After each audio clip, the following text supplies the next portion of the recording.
What's up guys, welcome back to Antariksh video. आज हम देखने वाले हैं बाबा बागेश्वर फरिश्ता या फ्रॉड। और बाबा बागेश्वर धाम के ऊपर वीडियो है और क्या कुछ कहना है आरजे रौनक का देखते हैं। फन तंत्र का एक एपिसोड है तो, लेकिन कुछ हाल ही में बहुत ही चर्चाओं में रही ये चीज़ तो हमने देखी पिछले। तो देखते हैं क्या कुछ कहना है आरजे रौनक का। और चैनल पर नहीं तो प्लीज सब्सक्राइब वीडियो कर दें, लाइक, अपना पॉइंट ऑफ व्यू भी जरूर शेयर करना। 1 2 3 गो।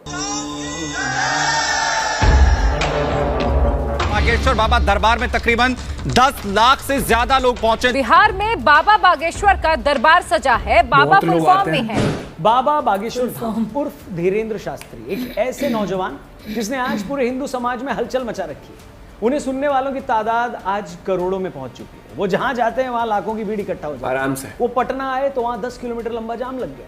इस सड़क पर जाम देखिए आप, 10 किलोमीटर लंबा ये पूरा जाम है। पटना से शुरू होकर ये आगे नौबतपुर का रास्ता है जहां पर बाबा की हनुमंत कथा जो है वो चल रही है। 4 लाख से ज्यादा लोग उनके पंडाल में पहुंच गए। बिहार ही नहीं, छत्तीसगढ़, झारखंड, आंध्र प्रदेश और यहां तक कि नेपाल तक से लोग उनकी एक झलक पाने के लिए पटना के नौबतपुर पहुंच गए। हालत ये हुई कि उन्हें खुद अपील करनी पड़ी कि भैया कृपया टीवी पर ही प्रवचन सुने। इसे आप यूं समझें कि एक कॉमेडियन 2 महीने पहले अपने शो के बारे में लोगों को बताता है तो भी 500 लोगों का ऑडिटोरियम नहीं भर पाता। इंटरनेशनल क्रिकेट मैच में जहां इतने बड़े बड़े स्टार प्लेयर्स होते हैं वहां भी कई बार ज्यादा लोग नहीं आ पाते। एक पॉलिटिशियन जिसके पास धन बल बाहुबल सब होता है, उसे भी अपनी रैलियों में भीड़ इकट्ठा करने के लिए लोगों को पैसा और यहाँ 26 साल के कथावाचक को सुनने 4-5 लाख लोग आ रहे हैं। वो लोगों से हाथ जोड़कर गुजारिश कर रहा है कि भगवान के लिए अब और लोग ना आए, हम और लोगों को एडजस्ट नहीं कर सकते। ऐसे में आप ये समझ सकते हैं कि लोगों की नज़र में उस नौजवान का क्या स्थान होगा, उसकी दीवानगी क्या होगी, उसे लेकर क्या जुनून होगा। इस सब के बावजूद ऐसे बहुत सारे लोग हैं जो कहते हैं कि पंडित धीरेंद्र शास्त्री फ्रॉड हैं, धोखेबाज हैं और लोगों को बुद्धू बनाते हैं। तो आज के फनतंत्र के इस वीडियो में हम इसी मुद्दे पर बात करेंगे कि क्या बागेश्वर धाम वाले धीरेंद्र शास्त्री कोई दिव्य गुरु हैं, पहुंचे हुए संत हैं, या एक फ्रॉड जैसा कि कुछ लोग कह रहे हैं। वीडियो ध्यान से देखिएगा, पसंद आए तो अपने दोस्तों से भी इसे जरूर शेयर करिएगा। शुरू करते हैं। नमस्कार दोस्तों, जय हिंद। मैं हूं रौनक। फनतंत्र में आपका स्वागत है। कुछ रोज पहले मेरे सामने बाबा बागेश्वर के नाम से मशहूर धीरेंद्र शास्त्री जी का एक वीडियो आया। ये वीडियो उनके इंग्लैंड दौरे का था, जिसमें भीड़ में से एक महिला उनके पास आती है। महिला चेहरे से काफी उदास दिख रही है। वो बताती है कि वो अपने 8 साल के बच्चे को लेकर काफी परेशान है। बच्चा ऑटिज्म से पीड़ित है, ठीक से बोल नहीं पाता। अभी महिला बच्चे के बारे में इतना ही बता पाती है कि धीरेंद्र शास्त्री पहले से ही पर्चे पर लिखे वो सारे सवाल दिखा देते हैं जो वो महिला पूछने वाली थी। क्या नाम है बालक का? अगमवीर। अच्छा, पढ़ो। बालक बहुत चंचल है, जन्मजात दिक्कत है, हैरान करता, बात नहीं मानता है। बराबर। वो ये भी बताते हैं कि महिला के पति का कारोबार ठप हो चुका है। वो कोई नया बिजनेस शुरू करना चाह रहे हैं मगर समझ नहीं पा रहे कि क्या करें और किस तरह उन्हें बिजनेस में किसी ने धोखा दिया था। ये सब सुनकर महिला रोने लगती है। उसे लगता है कि उसने साक्षात ईश्वर के दर्शन कर लिए। बिजनेस बंद हो चुका है, जिसकी अर्जी लेकर के आप आई हैं। बालक कंट्रोल हो जाएगा। बात यहां भी रुक जाती तो शायद मैं उतना हैरान ना होता, क्योंकि दुनिया में बहुत सारे मेंटलिस्ट हैं जो सामने वाले का चेहरा, उनकी आंखें देखकर बता देते हैं कि वो क्या सोच रहे हैं। मगर इसके बाद जब धीरेंद्र शास्त्री ने ये बताया कि आपके पति भी साथ आए हुए हैं मगर इस वक्त वो हॉल के बाहर आपके बच्चे को संभाल रहे हैं, तो ये सुनकर मेरे भी होश उड़ गए। आए भी हैं जी, बाहर खड़े हैं, बच्चा लिए जी, जी, एक छोटा बच्चा लिए खड़े हैं, देख लिया जी जी ना। उसके बाद उन्होंने चंद सेकंड ध्यान लगाया और ये बताया कि आपके घर पर एक गुरु की तस्वीर लगी है मगर वो चटक गई है, उसे आप हटा दें। ये सुनकर वो महिला और उसकी मां श्रद्धा में रोने लगी। आपके यहाँ कोई गुरु का चित्र रखा है? जी जी जी रखा है। वो चटक गया है, चटक गया है जी, उसको अलग कर देना। अच्छा जी जी, पर पड़ा है जी जी जी। अच्छा, हम सब जानते हैं कि ऐसे कई बाबा हैं इस देश में जो इस तरह के स्टेज चीजें करके लोगों को मूर्ख बनाते हैं, खुद में जादुई शक्तियां होने का दावा करते हैं। मगर जब मैंने धीरेंद्र शास्त्री का ये वीडियो देखा, उसमें उस महिला के आंसू देखे, उस महिला की मां का रोना देखा, तो कहीं से ये नहीं लगा कि ये सब स्क्रिप्टेड है। इसी तरह के एक और वीडियो में जो ऐसी घटनाओं को नाटक बताते हैं, धीरेंद्र शास्त्री ने पहले से कागज पर लिखकर कुछ सवाल रखे और वहां बैठी एक पत्रकार को कहा कि वो पूरे पंडाल में जिसे चाहे बुला ले, यहां मैंने जो सवाल लिखे हैं वो उसी के होंगे। पहले हम पर्चा बना के रखेंगे और आप जिसको बहन जी लेकर आएंगे उसी का पर्चा ये निकलेगा। आप समझ रहे हैं? पहले से सवाल लिखे गए हैं और फिर उस आदमी को ढूंढ कर लाने के लिए कहा गया है जिसके वो सवाल हैं। इसके बाद जिस शख्स को सामने लाया गया उसने ये कहा कि हाँ, यही सब सवाल मेरे मन में थे। आपके मन में दो प्रश्न हैं। बालक का प्रश्न है, कृपा होगी, चल नहीं पाता, स्वास्थ्य ठीक नहीं, नसें टेढ़ी हैं, धन की तंगी भी बनी, वो ठीक हो जाएगा, दिव्यांश स्वस्थ होगा, आशीर्वाद है। कैसे कैसे पर्चा बोलिए।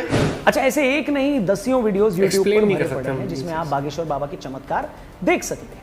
अब ये चमत्कार हैं, धीरेन्द्र शास्त्री जी की दिव्य शक्तियां हैं, या कोई सुपर पावर है, मेरे लिए उस पर कमेंट करना पॉसिबल नहीं है। मगर इतना मैं जरूर कह सकता हूं कि उनके इसी रूप की वजह से, कथा वाचन के उनके अंदाज की वजह से, उनके विचारों की वजह से उनकी लोकप्रियता आज इस लेवल पर पहुंची, इस लेवल पर जहां शायद कोई नहीं पहुंचा। मगर जी हाँ, जैसे कि हर कहानी में एक मगर होता है, यहां भी कई मगर हैं।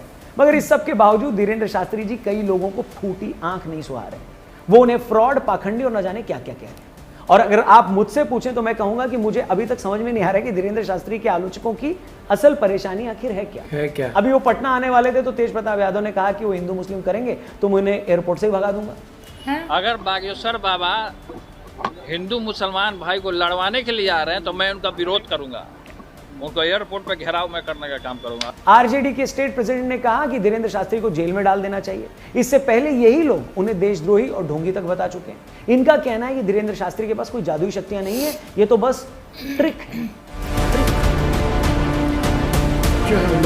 देखिए, सबसे पहली बात तो ये कि धीरेन्द्र शास्त्री एक कथावाचक है। वो 12 साल की उम्र से कथावाचन कर रहे हैं। चूंकि वो बुंदेलखंड से हैं तो वो बुंदेल और बुंदेली मिक्स हिंदी में अपने प्रवचन करते हैं। बहुत भारी भरकम भाषा की बजाय बहुत आसान जबान में बात करते हैं जिसे आम आदमी भी समझ पाए।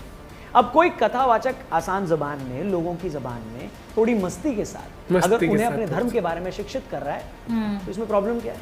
अब हर आदमी तो प्रकांड पंडित होता नहीं ना, बहुत से लोग तो बेचारे पढ़े लिखे नहीं होते। ये वो लोग हैं जो अपने धर्म के बारे में जानने के लिए, लाइफ को लेकर समझ पैदा करने के लिए कोई बड़ी बड़ी किताबें भी नहीं पढ़ सकते।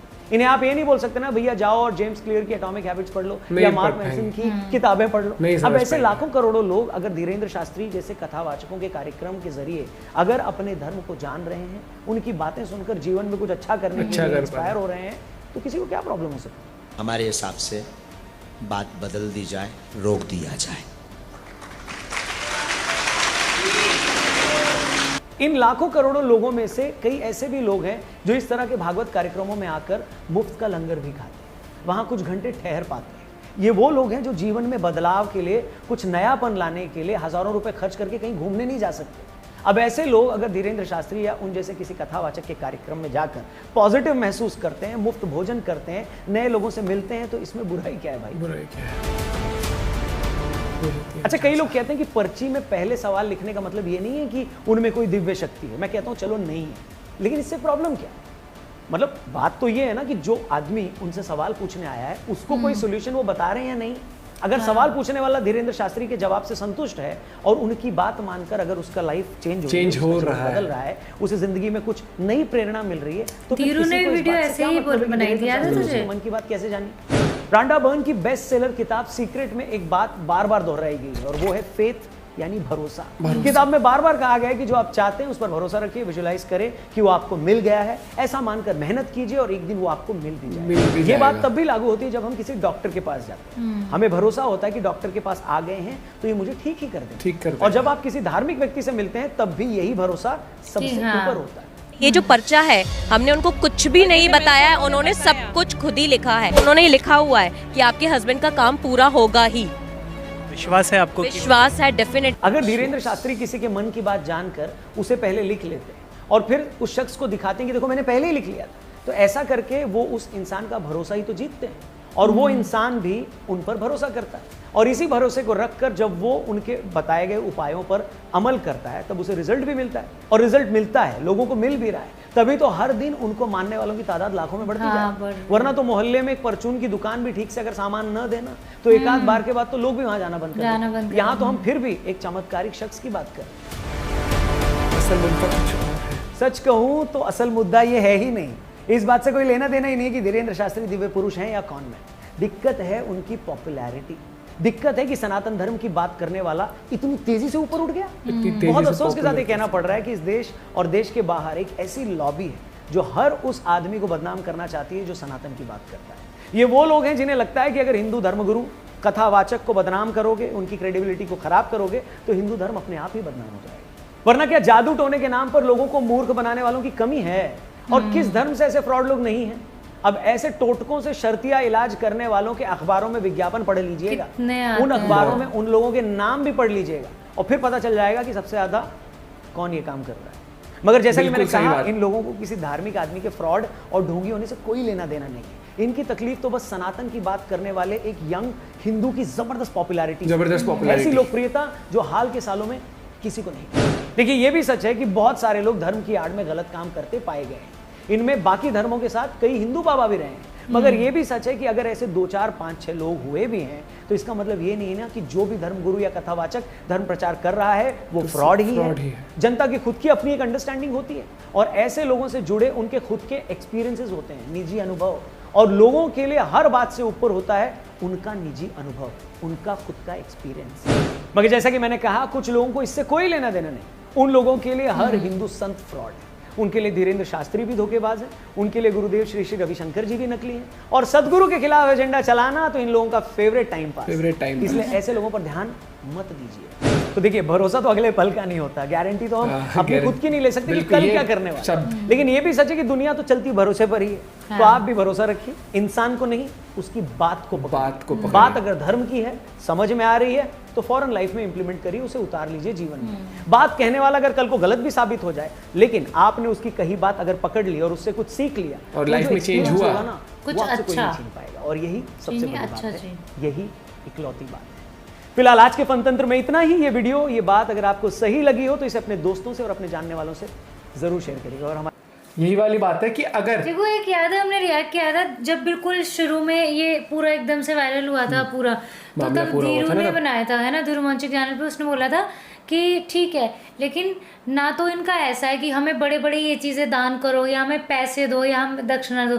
उसने बोला था अगर कोई तुमसे कुछ इन रिटर्न ऐसा कुछ ले नहीं रहा है और उल्टा तुम्हें 2 बातें ज्ञान की वैसे बता रहा है, ठीक है, तो उसमें बुरा क्या कर रहा है? ना तो किसी के साथ कुछ वैसा वो वही बात आ गई ना, कोई पॉपुलर हो रहा है, सनातन धर्म से पॉपुलर हो रहा है, तो उस तरीके से फिर डिफेम करने की बात आ जाती है किसी भी तरीके से कि नहीं, कोई इतनी जल्दी इस उम्र में कैसे पॉपुलर हो सकता है। वही वाली बात है कि आप किन चीज़ों पे अमल करते हो कि जो आपको ज्ञान मिल रहा है। ज्ञान का माध्यम कोई भी हो सकता है, और जो आपके सबसे पहली बात तो जो आपके धर्म के बारे में जो चीज़ बता रहे हैं वो सीखनी चाहिए, क्योंकि बहुत सारे लोगों को नहीं पता। और वो एक बहुत अच्छा एग्जाम्पल दिया आज रौनक ने कि जब आपको कोई ऐसे बोलते अच्छा लाइफ के बारे में जानना है तो ये बुक पढ़ो यार, वो जब बंदा कैपेबल नहीं है उतनी अंडरस्टैंडिंग का बुक पढ़ के, और जब कोई सिंपल वे में लैंग्वेज में उसे इजी टू अंडरस्टैंड तरीके से आपको ऐसी जिंदगी के बारे में बातें बता रहे हैं जिनको इम्प्लीमेंट करके आपकी लाइफ बदल सकती है, तो क्या ही हर्ज है,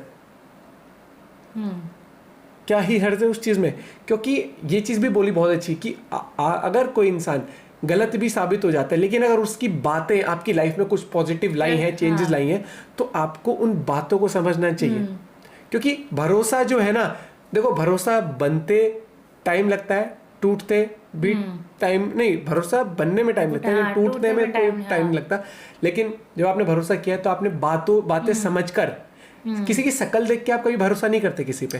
वही मैं कहता हूँ ना कि आप भरोसा करते जब उनकी बातें समझते हो, लोगों का क्या कहना पॉइंट ऑफ, फिर आप जब खुद उनकी बातों को और चीज़ों को रिलेट करके फिर आप एक्सपीरियंस करते हो। और दूसरी बात है, अभी तक मैंने कहीं मतलब ऐसा कुछ कि किसी को कुछ वैसे हार्म पहुंचा है या समझे किसी की भावनाओं को कुछ ऐसे, मुझे लगता नहीं। जो लोग वहाँ पे जा रहे हैं उन्हें अच्छा लग रहा है, वो और एक बात करने का जो उनका तरीका है ना, थोड़ा फ्रेंडली, थोड़ा कि मतलब जैसे आम आदमी बात करता है उस तरीके से, तो यही चीज़ है। कई बार क्या होता है भैया, कोई भी उठता है ना तो दबाने वाले बहुत जल्दी पहुंच जाते हैं। और आपका क्या पॉइंट ऑफ व्यू इस बारे में ज़रूर बताना। बाकी मैं ये कहूँगा कि एक्सप्लेन बहुत बढ़िया तरीके से किया गया है, और यही चीज़ है कि आपको पॉजिटिविटी लाइफ में लेनी चाहिए। पॉजिटिविटी, जैसे देश चल रहा है, देश का प्रधानमंत्री चलाता है, तो प्रधानमंत्री में आज अगर नरेंद्र मोदी है, आगे कोई और होगा, तो देश चल रहा है उस पोस्ट से चल रहा है एग्जाम्पल। वैसे ही आपकी लाइफ में जो बातें इंप्लीमेंट हो रही हैं, वो चीज भरोसे से, भरोसा जीता किसी ने, तब वो चीज आपकी लाइफ में। मिलते हैं आपसे एक वीडियो के साथ, बाय बाय, टेक केयर।